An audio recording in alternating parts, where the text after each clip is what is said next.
Fluketronic. Up now I want to show you some things I'm discovering with this Native American flute by Hawk Henries. It's in the key of mid A. And I am going to do something musical, so if you want to skip ahead to the music, feel free. But I'm going to talk about a few things first. First of all, this flute has a wide dynamic range, and I'll show you what I mean by that. And I also want to get into some different notes and just different fingerings that I'm discovering with this flute, and some kind of different ways to play when you start thinking outside the box.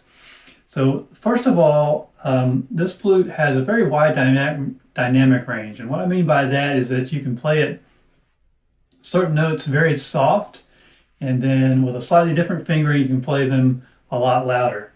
So I'm going to use my tuner here just to make sure I'm accurate. And so to start with, we'll play the low note and then a soft octave and step down from that. So that sounds like this.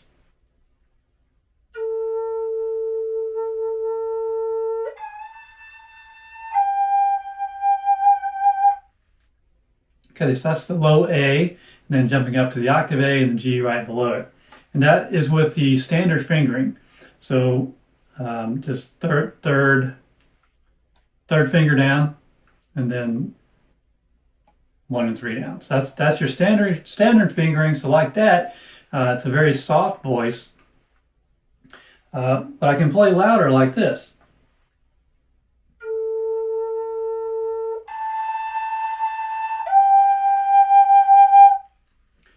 So to do that, I'm using just second finger down, and I have to blow a lot harder, or a little bit harder, to get up to pitch, so that makes a louder voice, or louder note.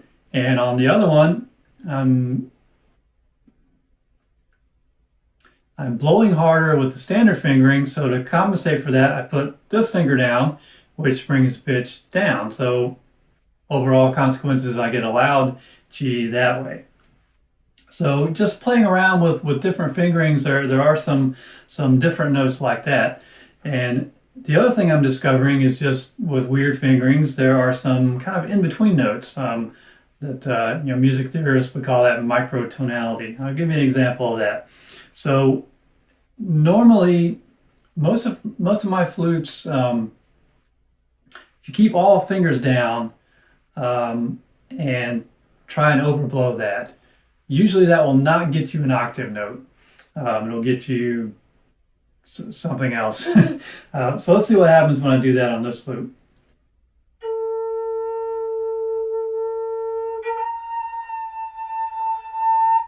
That's pretty close to an octave. So kind of a technique like that you might see in whistle playing or some other kind of flute styles.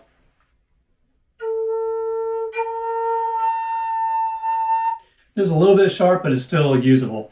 Now, here's an interesting note. If I take the top finger off, so play the low note and then just take the top finger off, what happens?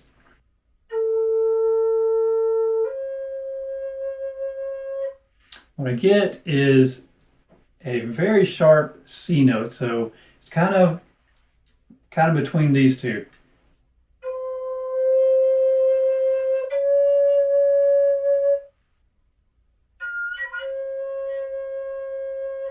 So that's kind of almost a quarter tone between the C and the C sharp note.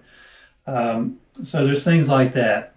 And another interesting thing about this is the upper end, and I think I've mentioned this before, but the upper range of this flute goes at least one note higher than a standard NAF. So I can get up to the major third. See if I can do that.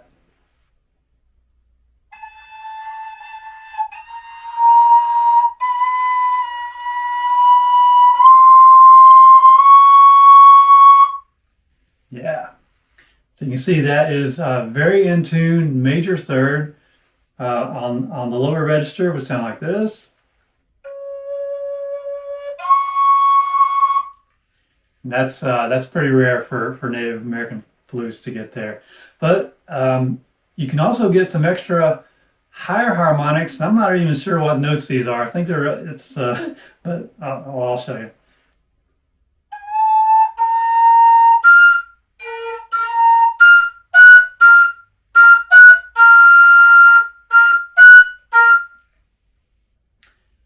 According to tuner, it was saying B flat and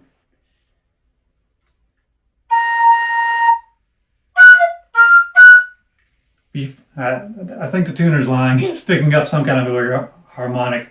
So it's somewhere around an F to an F sharp harmonic way up there. So that's pretty cool. Now, what are you ever going to do with that kind of stuff? I don't know. Let's see what happens.